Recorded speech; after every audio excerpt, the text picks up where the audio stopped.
Entre las flores que engalanan mi jardín, sos la más linda paraguaya Checamba. Yo te idolatro, mujercita guaraní, y en mis suspiros voy diciendo oro y bota.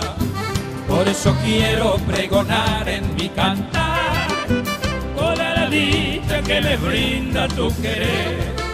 Hoy más que nunca sueño ser tu compañero y vivir siempre a tu lado, paraguaya mi morar.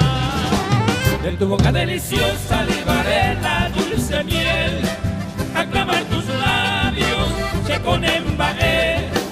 Formaremos nuestro lío y serás tú la mujer, compañera buena, dueña de todo mi ser.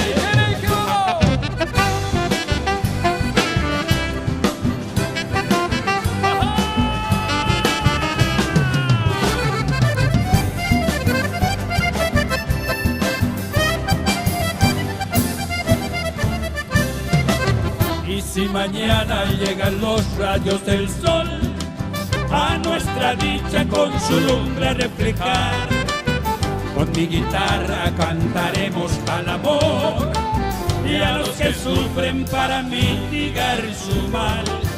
No habrá tristeza alrededor de nuestro hogar, tú siempre alegre, yo dichoso te diré.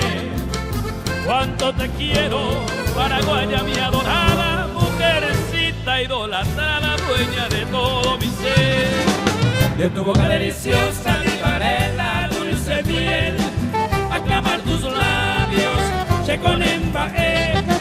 Formaremos nuestro nido y serás tú la mujer, compañera buena,